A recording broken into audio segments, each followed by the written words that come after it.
Ceci est un livre audio autogénéré par Google. Espace littéraire. Collection dirigée par Maggie Albet. Dernière parution. Pascal Geta Btellon 2, La blessure du réel, 2011. Jacques Pezeux-Massabio, Jules Verne et ses héros, 2011. Samuel Rovinski, Cérémonie de caste, traduit de l'espagnol par Roland Fey, 2011. Myrtha Yanez, Blessure ouverte, 2011. Jean-Michel Lou, Le Japon d'Amélie Nothomb, 2011. Serge Bourgea, Paul Valéry, La Grèce, l'Europe, 2011. Masha Itz Achakai, Aaron Appelfeld. Le réel et l'imaginaire, 2011. Franz-Antoine Lecomte, Sous la Dire, Jacques Roumain et Haïti, La mission du poète dans la cité, 2011. Juan Manuel Marcos, L'hiver de Gunther, 2011. Alexandre Herry, Passage du traduire, Henri Méchonique et la Bible, 2011. Charles Weinstein Pouchkine. Choix de poésie, 2011. Manuel Garrido Palacios, Le faiseur de pluie. Roman, 2011. Lucille Desblache, La plume des bêtes. Les animaux dans le roman, 2011. Elisabeth Legros-Chapuis, Le Mexique, un cas de fascination littéraire au pays des chiens morts, 2011. Claude Friou, Le chantier russe. Littérature, société et politique. Tome 2, écrit 1969 à 1980, 2011. Najib Redouane, Yvette BenayounsZMIDT, Dire, Degré l'œuvre romanesque de Gérard Étienne. Eucritéès d'un révolutionnaire, 2011. Fabrice Bonardi, Sous la Dire 2, La nouvelle George Sand, 2011. M.D. Shelton, La révolution imaginée. Haïti et les autres, 2011. Mireille Nicolas, Henri Bosco, Le Mathéotime, 2011. Nathalie de Courson, Nathalie Sarraute, La peau de maman, 2010. René Agostini, Théâtre poétique et ou politique, 2010. Introduction. L'œuvre d'Alexandre Ivanovitch Kouprine reflète sa vie nourrit son œuvre, toutes deux sont imbriquées et font écho à la société russe de la fin du XIXe et du début du XXe siècle. La première partie de sa vie se déroule sous le règne d'Alexandre III, 1881 à 1894, puis sous celui de Nicolas II, 1894 à 1917, en passant par la Révolution de 1905. De 1917 à 1919, il accompagnera la Révolution d'Octobre puis quittera alors la Russie. Arrivé à Paris en 1920, il restera en France jusqu'en 1937 et très malade retournera en Russie pour y mourir en 1938. On a choisi de réaliser et de publier ici une traduction originale de 12 récits de Kouprine. Ces pages s'ajoutent à celles qui permettent déjà aux lecteurs français d'accéder à l'œuvre de l'écrivain russe, notamment au roman, mais il reste cependant beaucoup à faire dans la traduction de l'ensemble des récits et nouvelles de Kouprine. Dès sa naissance, le 26 août 1870 à Narovcha dans la région de Penza, à quelques 500 km au sud de Moscou, Kouprine va connaître un destin mouvementé. Tout jeune enfant, il perd son père, petit fonctionnaire, qui meurt du choléra. Sa mère, princesse Kalunchakov, issue d'une famille tatare appauvrie sous Pierre le Grand, s'installe alors avec son fils dans un foyer pour veuves à Moscou. À 6 ans, il est placé dans un orphelinat où il restera jusqu'en 1879. Nous trouvons l'écho de cette période, certainement éprouvante, dans Courageux fuyard, 1917, 1.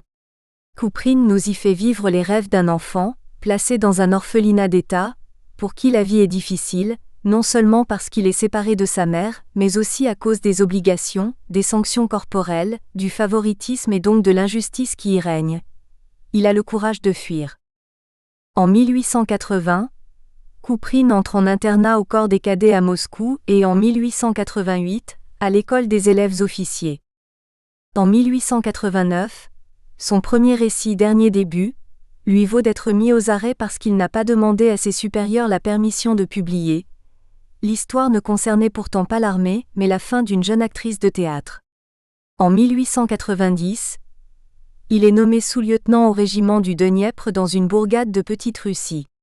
Il quittera l'armée en 1894.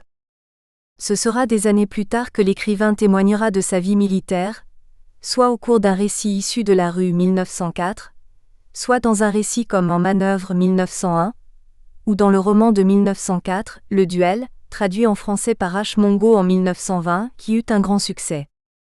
Le temps passé à l'armée a laissé des souvenirs amers à Couperine. La vie militaire qu'il décrit est faite d'ennuis, de débauches, de boissons pour les gradés, et d'abrutissements, de bastonnades et de mauvais traitements pour les hommes de troupe.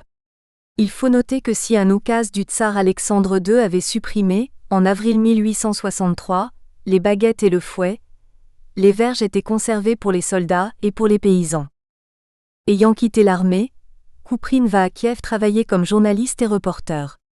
Cela sera la première d'une longue liste de métiers qu'il va exercer jusqu'à ce qu'il puisse vivre de sa plume en s'inspirant d'ailleurs de ses expériences. Secrétaire, géomètre, instituteur, choriste, etc. On se croirait dans son récit issu de la rue, 1904. En 1896, il publie Type de Kiev. Il travaille alors en tant que comptable dans une usine métallurgique du Donbass. Cette activité lui fournit matière pour la nouvelle Moloch, dont le titre illustre son vécu à l'usine. En 1897, alors qu'il travaille en Polésie, exerçant encore d'autres métiers, notamment planteur de tabac, paraît le premier recueil de miniatures. L'année suivante, il écrit Olesya, qui connaît un grand succès. En 1899, Couperine est acteur dans une troupe ambulante. Il décrira en 1902 le sort fait aux acteurs passant de troupe en troupe dans À la retraite. L'action se déroule en 1899 dans un refuge pour artistes très âgés et infirmes. Récit poignant sur ces artistes laissés dans le dénuement à la fin de leur vie. Le théâtre de cette fin de siècle tient d'ailleurs une place notable dans la vie culturelle russe avec les œuvres de Gogol, Pouchkine, Ostrovsky ou de contemporains de Couperine comme Tchekhov ou Gorki. L'école théâtrale impériale forme les acteurs. Toute pièce nouvelle avant d'être montée sur la scène impériale doit être approuvée par la censure dramatique et par un comité spécial littéraire et théâtral composé de 3 professeurs d'université et d'un dramaturge. Mais la censure peut venir directement du tsar. Il en fut ainsi pour la pièce de Léon Tolstoï, La puissance des ténèbres, qui fut interdite par le tsar Alexandre III pour offense au sens moral. La représentation ne fut autorisée qu'en 1895, sous la pression de l'opinion publique et après avoir subi de nombreuses modifications imposées par la censure. Les théâtres impériaux de Saint-Pétersbourg sont au nombre de 3. Le théâtre Mariinsky pour l'opéra, où Marius Petipa fut maître de ballet. Le théâtre Alexandrinsky pour le drame russe, le théâtre Michel moins spécialisé mais qui accueille en alternance une troupe française. Les Français de passage à Saint-Pétersbourg sont sûrs d'y rencontrer toute l'aristocratie. Ensuite ils se retrouvent chez eux. On n'y parle que le français et les artistes qui y jouent leur sont plus ou moins familiers. Revue encyclopédique 1896. À Moscou, les théâtres impériaux sont au nombre de 2. Le Bolchoï consacré à l'opéra et le Mali ou Petit théâtre au répertoire classique, Comédie française de Moscou. Et puis il y a les troupes de province que Couperine décrira avec ironie, dans Comment j'ai fait l'acteur 1906. Un régisseur de théâtre ayant déjà les acteurs des principaux rôles, fait jouer tous les autres rôles au premier venu volontaire. De toute façon, il suffit de déclamer puisque le public est stupide. On crie, on fait des gestes grandiloquents, mais on n'interprète pas. Ce récit truculent peut être lu comme une intervention caricaturale dans les débats suscités par Vsevolod Emilievitch Meyerhold, dans ses écrits sur le théâtre de 1891 à 1917, et autour de Stanislavski dans le théâtre studio en 1905, puis au théâtre d'art de Moscou. Il y était préconisé le naturalisme, la simplicité et le naturel de l'interprétation, l'acteur devant se mettre dans la peau de son personnage. À partir de 1900, Couperine va se consacrer à sa carrière littéraire, bien qu'il fasse encore quelques métiers que l'on pourrait appeler alimentaires, s'il n'était pas source de création pour un esprit curieux comme le sien. Son passage à Yalta va être déterminant pour le reste de sa vie. Yalta était une station balnéaire sur la Riviera russe, où Tchekhov avait une datcha. Il y recevait de nombreux membres de l'intelligentsia, des professeurs, de jeunes écrivains, des docteurs ou des inconnus venant le consulter comme médecin. Kouprine fera l'éloge funèbre de Tchekhov en 1904 dans Souvenirs de Tchekhov. Il vivait parmi nous. 2. Ses descriptions détaillées de la maison, du bureau, du jardin et des animaux domestiques. Des anecdotes de la vie quotidienne indiquent que Kouprine fut un proche de la famille Tchekhov. On pourrait même dire qu'il y avait trouvé le cadre familial qu'il n'avait pas connu. À 1h, on déjeunait chez les Tchekhov dans la salle à manger fraîche et claire, et presque toujours il y avait à table quelque invité. Il était difficile de ne pas succomber à cette famille simple, aimable et amicale. La tendre sollicitude et l'amour s'exprimaient sans cesse, mais sans accabler de phrases somptueuses ou ronflantes, juste de la délicatesse, du tact et de l'attention. Tchekhov avait une crainte réelle de tout ce qui était guindé, emphatique, hypocrite et trivial. Toutefois, ce n'est pas seulement une famille que Kouprine rencontre, pour peu de temps d'ailleurs. C'est surtout un cercle d'intellectuels parmi lesquels nous citerons Maxime Gorki et Ivan Bounine. Bounine, poète, prix Pouchkine de l'Académie russe en 1901 et écrivain Nobel de littérature en 1933, sera le compagnon littéraire autant que de loisir. Gorki, engagé socialement et politiquement, sera celui qui par ses écrits, ses engagements et son aide éditoriale comptera sans aucun doute dans la vie de Kouprine. À cette période, Léon Tolstoï séjourne dans une station balnéaire à une dizaine de kilomètres de Yalta. Kouprine, accompagné de Tchekhov et ses amis, lui rendront visite. Kouprine admirait Tolstoï. En 1908, dans Comment j'ai vu Tolstoï sur le bateau à vapeur Saint-Nicolas III, Kouprine écrit « Je compris que le seul pouvoir admissible est celui du génie créateur. Pouvoir délicieux et enchanteur, et aussi, une des pensées les plus joyeuses et radieuses, c'est de vivre au même moment que cet homme admirable. Comme on se sent sublime et précieux avec un tel homme. Comme on peut s'enorgueillir de penser avec lui dans cette belle langue russe. » Joyeux est le récit, Un pianiste pour soirée dansante, 1900, dans lequel Kouprine nous invite gaiement à la fête de Noël organisée par une famille noble en 1885. Une histoire vécue, dit Kouprine, qui lui fut contée. Le pianiste est un réaliste formé à l'école réelle, de l'établissement Maï IV, qui comportait non seulement un lycée classique, comme la majorité des lycées du système impérial, mais aussi une école réelle. La devise était d'abord aimer, ensuite enseigner. L'école approfondissait les sciences appliquées et dispensait des cours de dessin, de musique, de danse. Les études ne coûtant pas trop cher, les élèves étaient de conditions diverses. On sait que Rimsky-Korsakov y étudia.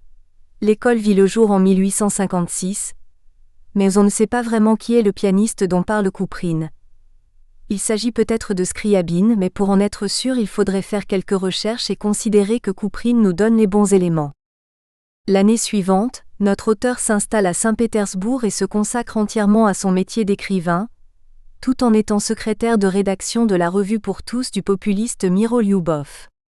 Un grand élan pousse les intellectuels à aller au peuple, pour l'arracher à sa misère et à son ignorance. Un bonheur n'arrivant jamais seul, il se marie avec Maria Karlovna Davidova, éditrice de la revue Le Monde de Dieu. Une fille naîtra de cette union en 1903. En 1904, Kouprine écrit Issu de la rue, 1904, récit nourri de ses expériences précédentes.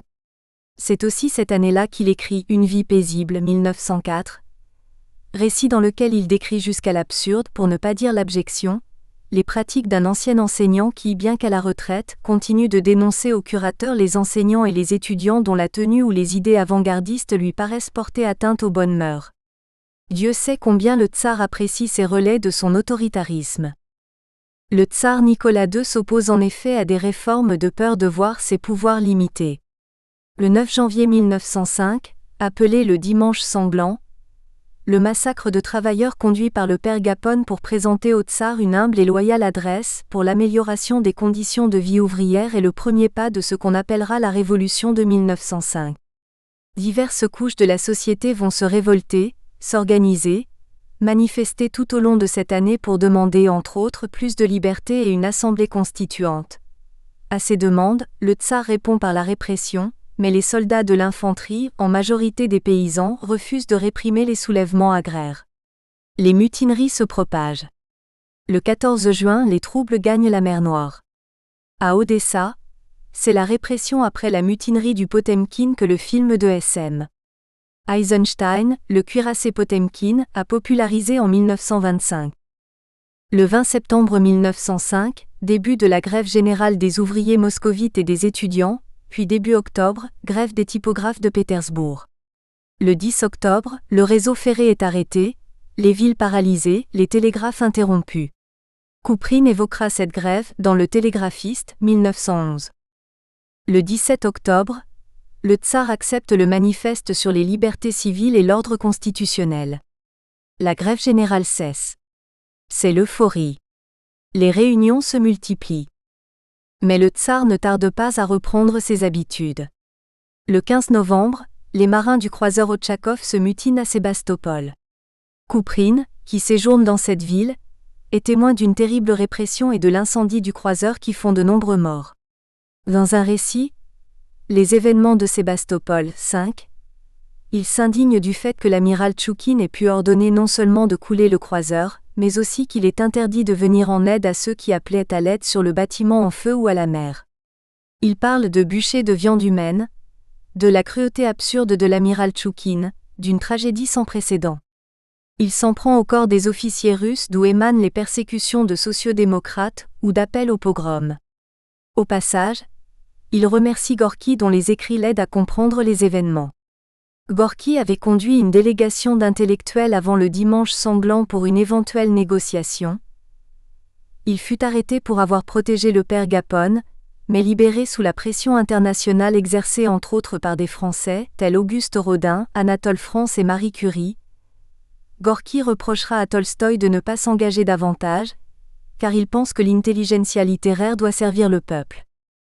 L'extrême droite s'organise cependant sous le regard bienveillant du tsar, et les pogroms dans cette année 1905 seront innombrables. Le pire d'entre eux à Odessa sera le thème du récit, l'offense. Événement véridique, 1906. Couperine y met le sous-titre « Événement véridique », comme si le lecteur devait être averti de la réalité de l'histoire d'une corporation de voleurs offensés d'être confondue avec les instigateurs des pogroms et les assassins de centaines de juifs. Couperine traite le sujet avec malice, ce qui ne l'empêche pas de démonter le mécanisme politique des répressions et de faire un éloge appuyé de la Révolution française. En 1906 aussi, il écrira l'histoire d'un musicien juif victime des pogroms dans Gambrinus. En 1905, la Russie est en guerre avec le Japon. Aussi lorsque le duel est publié dans la revue de Gorky, Zenani, le corps des officiers est indigné par la présentation des mœurs militaires, des brimades de la troupe, des officiers joueurs, buveurs, se battant pour conquérir une femme mariée, tout cela ne pouvait bien sûr leur convenir. Dans un autre récit, Rybnikov, capitaine en second, Couperine attaque plus précisément les hauts gradés puisqu'il fait référence aux victoires du Japon sur la Russie en montrant qu'un Japonais peut facilement s'infiltrer dans les rangs de l'armée russe pour obtenir des renseignements et les transmettre à son état-major.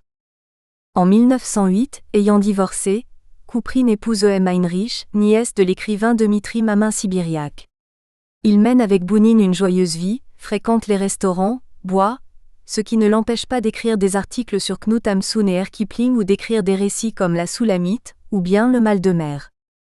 Cette même année, il commence le roman La Fosse, traduite en français en 1923 par H. Mongo, La Fosse aux filles, qu'il finira quelques années plus tard. L'histoire se déroule dans La Fosse, ancien quartier de cocher d'une grande ville du Sud devenu un endroit de réjouissance, d'ivrognerie, de bataille et de nuits dangereuses. C'est la condition des femmes dans ce milieu qui est contée par Couperine. La violence qui leur est faite, leur rêve d'un autre lieu de vie que cet endroit malfamé, la déconvenue de celle qu'un étudiant avait arrachée à sa condition, lui promettant une meilleure vie mais sans tenir sa promesse. Elle retournera dans sa vie antérieure dans des conditions plus précaires qu'auparavant. On n'est pas sans penser à Résurrection, de Léon Tolstoï, dont le personnage principal avait délaissé une jeune femme après l'avoir séduite sans se préoccuper du fait qu'étant enceinte, elle soit chassée de son travail et se retrouve à la rue. Le séducteur essaiera de se racheter, mais là aussi, le mal sera fait. La situation de la femme maltraitée avait été déjà évoquée dans Une vie paisible, 1904. Femme battue, séquestrée mais femme repentante, de quoi d'ailleurs, que l'Église accueille dans son giron, ou bien femme bernée humiliée par un officier dans Issue de la rue 1904. Couperine, par l'émotion qu'il provoque, en dit plus que s'il théorisait sur le droit des femmes. Dans le récit Martyr de la mode, 1910, Couperine raconte l'histoire cocasse d'un pauvre mari millionnaire subissant les passions successives de sa femme pour les courants politiques et culturels qui traversent la Russie à cette époque. Il lui faut être à la mode qui trotte. La mode change et le salon est envahi par les excentriques de la vague du symbolisme russe, les décadents seront aussi présents en Europe occidentale. On fait venir des vêtements du dernier chic anglais. On joue au tennis et on fait du patin à roulettes. Cette mode du patin à roulettes, qui arriva tout d'abord de l'Amérique du Nord, où J.L. Plimpton avait pensé à transformer les patins à terre du Belge J. Merlin, patins à glace munis de roues, en patins à roulettes, vint ensuite en Angleterre où des parcours dans la nature furent aménagés et se répandit enfin en Russie où des pistes de patins à roulettes, skating ring, furent créées. Ce sport à la mode fut la goutte d'eau qui fit déborder le vase des ennuis supportés par amour par le pauvre homme. Le style caustique ironique met en valeur la saveur de ce récit. L'année suivante, Couperine écrit une autre histoire d'amour, Le bracelet de Grenat, puis Les Lestrigons sur la vie des pêcheurs en Crimée. Il écrit aussi Le télégraphiste, 1911, dont une grande partie est consacrée à la description visionnaire d'un futur à la Jules Verne. Tout est prévu, la vitesse des déplacements, les métaux plus puissants que le radium, les télécommunications, et même les réclames multicolores, le bruit, le monde des machines, la précipitation délirante, les démangeaisons nerveuses ou pourquoi pas une vie confortable et belle pour tous, ce qui laisse supposer que ce n'est pas le cas dans la réalité. La science-fiction sera aussi au cœur de Soleil liquide, écrit en 1912, année où il écrit Les Côtes d'Azur, inspiré des quelques mois qu'il passe en Provence. L'Anathème 1913, contrairement à Une vie paisible 1904, ne nous montre pas un homme d'église qui prend au sérieux son rôle de redresseur des mœurs, mais un prêtre qui lit et que lit-il ? Un roman de Léon Tolstoï, Les Cosaques, qui l'émeut et le passionne, alors que la hiérarchie orthodoxe veut que pendant l'office un anathème soit lancé contre Tolstoï. Le prêtre préférera se défroquer plutôt que de lancer l'anathème. Hommage émouvant à Léon Tolstoï qui avait été excommunié en 1901 après avoir écrit Résurrection. La même année Couperine écrit aussi une charmante histoire de bête, Le Hérisson, 1913, où l'on voit un professeur de la ville se frotter à la campagne avec pas mal d'avatars. Couperine aimait beaucoup les bêtes qui furent pour lui une grande source d'inspiration, comme on peut le voir dans Le Caniche blanc, La chasse aux tétras ou Les ours. En novembre 1914, il s'engage dans l'armée et commande une compagnie de réservistes. Ce ne sera pas pour longtemps car il est démobilisé pour raison de santé en mai 1915. On retrouvera un auteur dramatique en vogue, suffisant et inculte, dans une interview 1916, récit qui, pour la joie du lecteur, ne ménage pas non plus l'interviewé. En 1917, il est corédacteur de la revue Russie libre. Couperine accueille plutôt favorablement la Révolution, mais se positionne toujours selon le sentiment humaniste, proche des gens, de la réalité, ce qui le met en porte-à-faux avec la réalité révolutionnaire. En juin 1918, il est mis en cause par la Tchéka pour un article favorable au grand-duc Mikhaïl Alexandrovitch Romanov, exécuté le 13 juin. Il collabore aux éditions de Littérature du Monde, de Gorky. Il projette même avec lui de créer un quotidien pour les paysans. Cela n'aura pas de suite. En 1919, Couperine traduit le Don Carlos de Schiller et écrit une préface pour les œuvres de Dumas père. Malheureusement pour lui, l'armée blanche du général Yudenitch occupe Gatchina près de Saint-Pétersbourg et Couperine, qui y est installé, collabore au journal du QG du général. Aussi, lors de la défaite du général, il doit quitter la Russie et part avec sa femme et sa fille pour se fixer à Paris. Mais ceci est encore une autre histoire. Françoise Wintersdorf-Fèvre. Mai 2011. Un pianiste pour soirée dansante. Telle une bombe, Tinochka Roudnieva, âgée de 12 ans, fit irruption dans la pièce où ses sœurs aînées, aidées de 2 femmes de chambre, s'habillaient pour la soirée.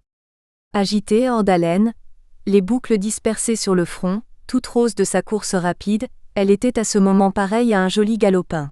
« Mesdames, où est donc le pianiste ? J'ai interrogé toute la maison, mais personne ne sait. L'un dit, on ne me l'a pas ordonné, l'autre dit, ce n'est pas mon affaire. Chez nous c'est constamment comme ça, s'emporta Tinochka frappant le sol du talon. Il mélange toujours tout, Ils oublient et ensuite commencent à se renvoyer l'un à l'autre. La plus âgée des sœurs, Lydia Arkadievna, se tenait debout devant le trumeau. Elle se retourna vers le miroir, courbant en arrière son joli cou dénudé, cligna légèrement de ses yeux de myope et épingla une rosette dans ses cheveux.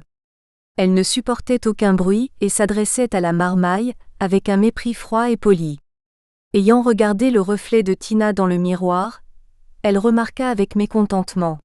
« Plus que tout, tu fais du désordre dans la maison. »« Bien sûr, c'est toi. Combien de fois t'ai-je demandé de ne pas entrer dans la pièce en courant comme une folle ?» Tina s'assit et d'un air moqueur, tira la langue au miroir.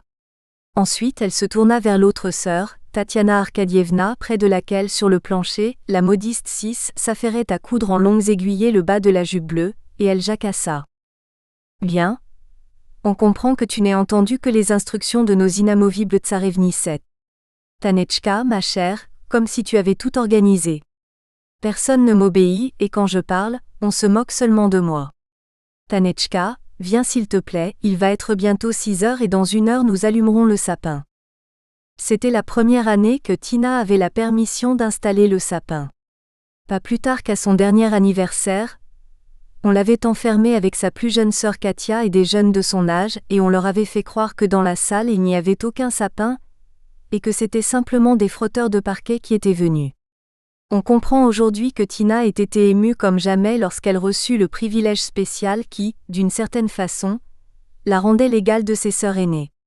Elle se donnait beaucoup de peine et courait après 10 personnes, rencontrant une personne à la minute, mais elle ne faisait qu'augmenter le remue-ménage général qui régnait habituellement pendant les fêtes dans la maison des Roudniev.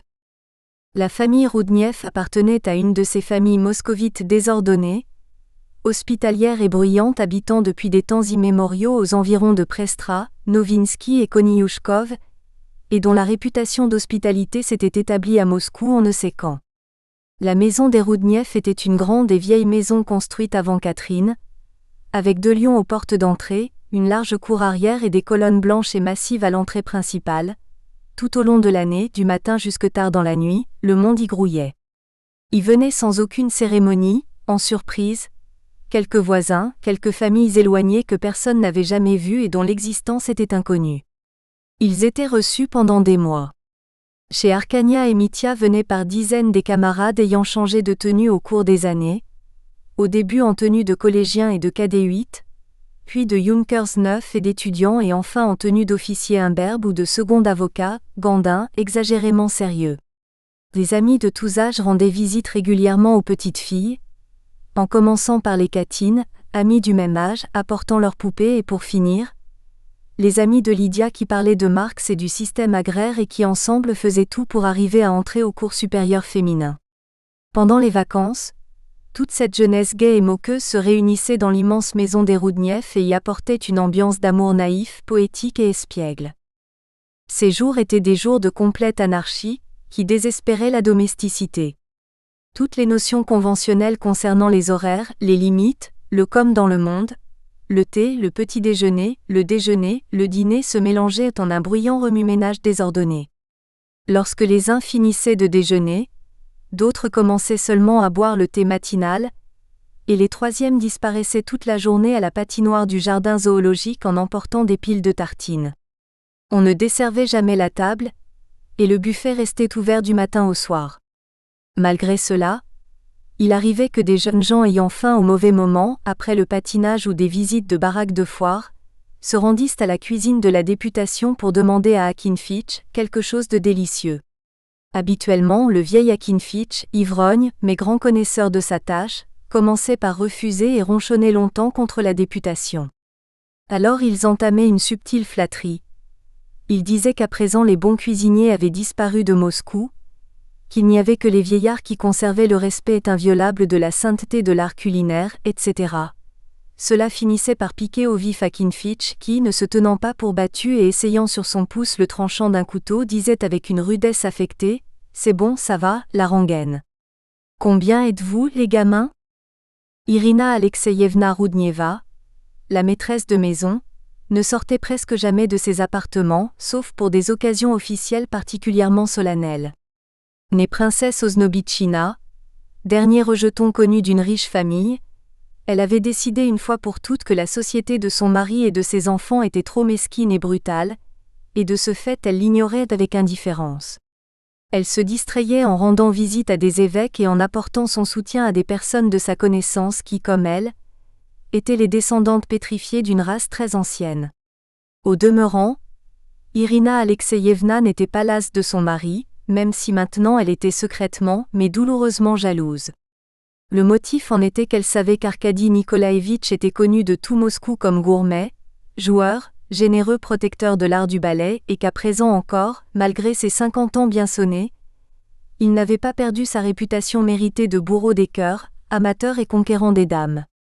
Encore maintenant lorsqu'il entrait dans la salle du Bolchoï, avec un retard de 10 minutes qui appelait l'attention générale, il pouvait nommer la beauté à qui imputer ce retard.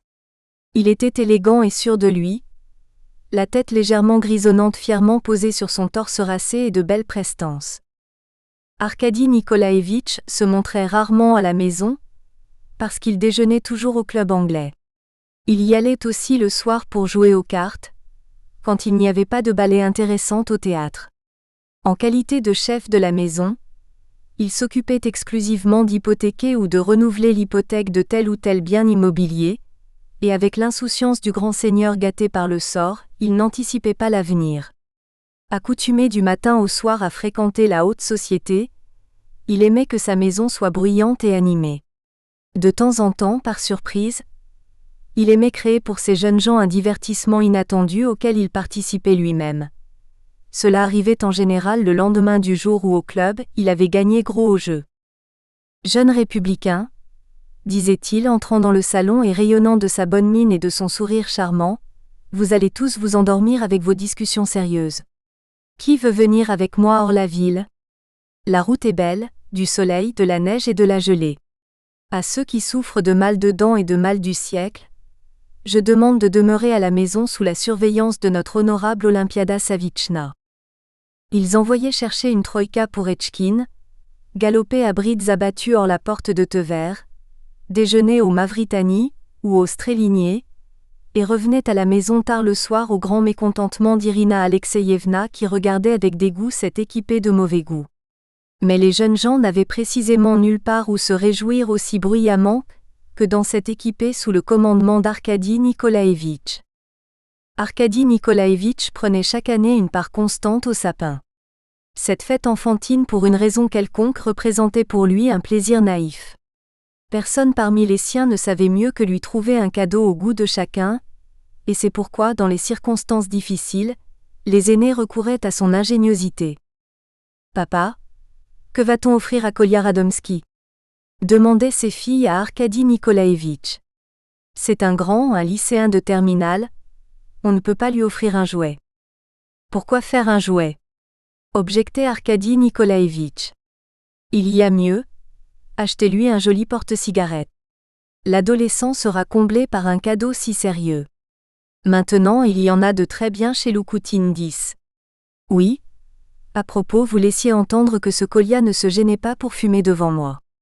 Et bien tantôt quand je suis entré dans le salon, il a caché des cigarettes dans ses mains. » Arkadi Nikolaïevitch aimait que le sapin soit glorifié, et il commandait à cette occasion l'orchestre de Ryabov 11, mais cette année 12, pour la musique, il y a eu toute une série de malentendus fatals.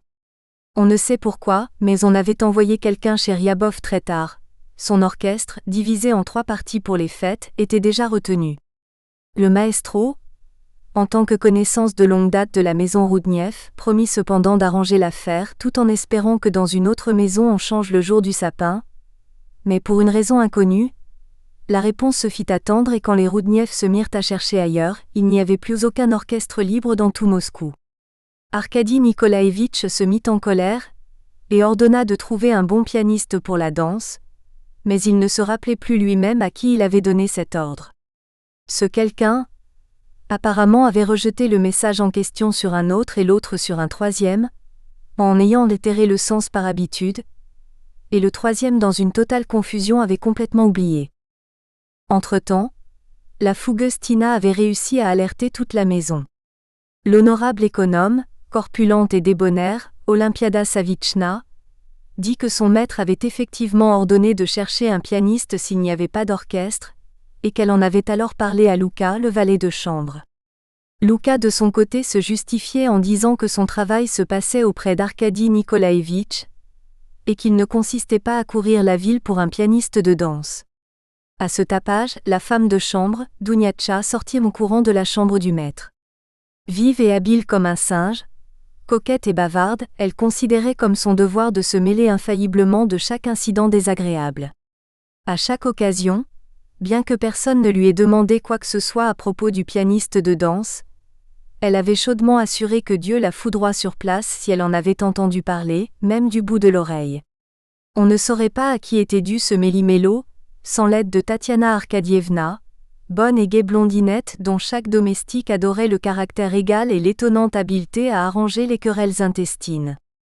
En un mot, nous n'avons donc rien de prévu jusqu'à demain, dit-elle de sa voix calme, légèrement railleuse comme celle d'Arkadi Nikolaevitch. Comme si de rien n'était, Duniatcha se prépara à aller chercher un pianiste de danse. En attendant que tu t'habilles, Dushiatcha, je t'ai recopié une adresse dans le journal. Essaie de trouver au plus près pour ne pas retarder le sapin, parce que à 7 minutes, on commence à s'assembler. Pour le cocher, prends l'argent auprès de Olympiada Savichna. À peine eut-elle réussi à prononcer cela, que la sonnerie de la porte d'entrée résonna fortement. Tina courait déjà à toutes jambes à la rencontre d'une foule de bambins souriants, roses de froid négligés à cause de la neige et apportant le parfum de l'air hivernal, fort et en bonne santé sentant les pommes fraîches. Deux grandes familles, Likov et Maslovski, s'étaient rencontrées par hasard, arrivant en même temps à la porte cochère. D'un coup, l'antichambre se remplit de voix, de rires, de piétinements et d'embrassades bruyantes. Les sonneries résonnaient les unes après les autres, sans presque discontinuer. De nouveaux invités arrivaient encore, et encore. Les maîtres Roudniev suffisaient à peine. Ils invitaient les adultes à aller dans le salon, et entraînaient les jeunes vers les chambres des enfants et vers la salle à manger pour les y enfermer traîtreusement. Dans la salle, les lumières n'étaient pas allumées. Un énorme sapin, dressé en son milieu, dessinait faiblement dans la demi-obscurité ses fantastiques contours et emplissait la pièce d'un parfum résineux. Sur le sapin, le reflet de la lanterne de rue faisait scintiller d'une lueur pâle la dorure des chênes, des noix et des cartonnages. Duniatcha ne se retournait jamais et se déplaçait tel un fulminate de mercure. Tina, agitée, brûlait d'impatience. 10 fois elle courut chercher Tania. Elle l'arrêtait et lui murmurait avec émotion. « Tanishka, ma chérie, qu'allons-nous devenir ? Il ne peut rien y avoir de pire. » Tania elle-même commençait à s'inquiéter. Elle alla voir sa sœur aînée et dit à mi-voix. « Je ne sais pas quoi faire. Il va falloir prier tante Sonia de jouer un peu. Et ensuite, je la remplacerai moi-même d'une manière ou d'une autre. » « Mille merci, » répliqua railleusement Lydia. « Après, nous serons ses obligés et tante Sonia nous importunera toute l'année. Et toi tu joues si bien que ce serait mieux de danser sans musique. » À cet instant du pas léger de ses semelles de daim, Luka vint vers Tatiana Arkadievna. « Maîtresse, Duniatcha vous demande d'aller la voir sur le champ. »« Eh bien, elle l'a amenée ?» demandèrent d'une seule voix les 3 sœurs. « Excusez si vous voulez voir vous-même, » répondit Luka évasivement. « Ils sont dans l'antichambre, seulement il y a quelque chose d'incertain s'il vous plaît. » Dans l'antichambre se tenait Duniatcha qui n'avait pas encore enlevé sa pelisse couverte de neige sale. Derrière elle, s'agitait dans un coin sombre une petite statuette qui déroulait le bachlik tresse jaune enveloppant sa tête. « Seulement, maîtresse, ne me gronde pas, » murmura Duniatcha se penchant à l'oreille de Tatiana Arkadievna. « Dieu me punisse. J'ai été dans 5 endroits, et il n'y avait aucun pianiste de danse. Voilà, j'ai trouvé ce gosse, et même moi je ne le connaissais pas, il fera l'affaire peut-être. Dieu m'est témoin qu'il n'en restait qu'un. On m'a juré qu'il jouait dans les soirées, les mariages, et c'est pourquoi je peux penser. » Entre-temps, s'étant libérée de son bachlik et de son manteau, la petite statuette apparut, pâle petit garçon maigrelet dans un uniforme usagé de l'école réaliste. Il comprenait qu'il s'agissait de lui et restait dans son coin, dans une pose mêlant expectative et maladresse, ne se décidant pas à s'approcher. Tania l'observait et lui jetait des coups d'œil furtifs.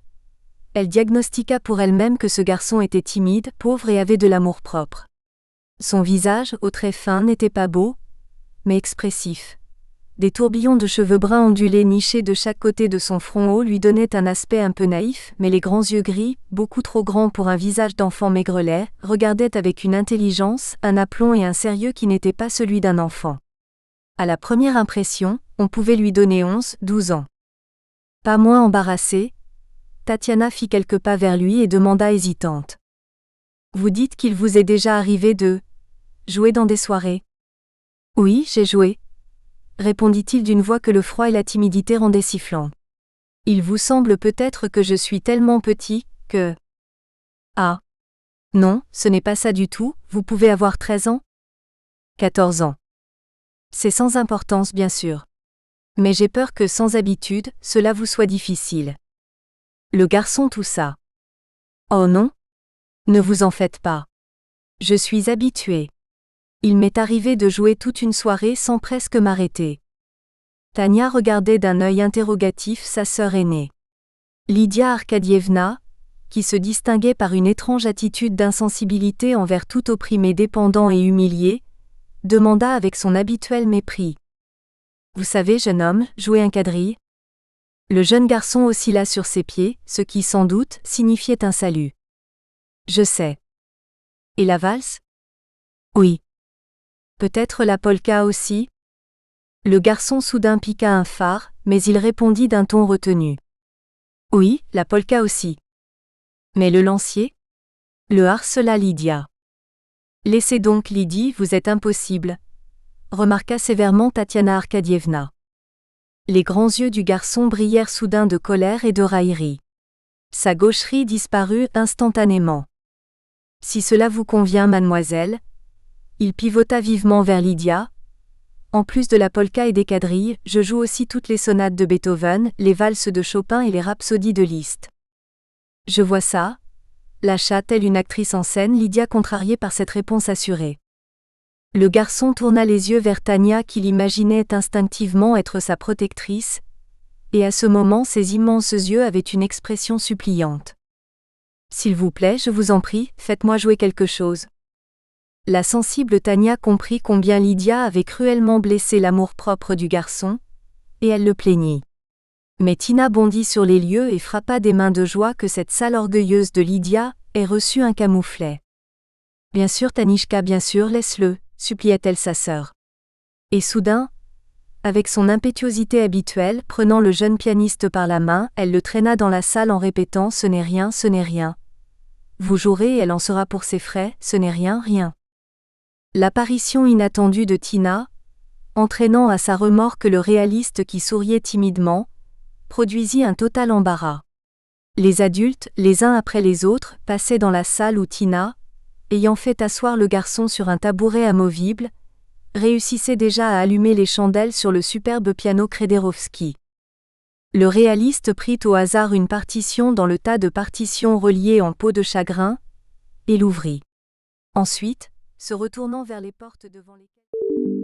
Nous espérons que vous avez apprécié cet aperçu. Pour continuer à écouter ce livre audio sur Google Play Livres, utilisez le lien dans la description de la vidéo.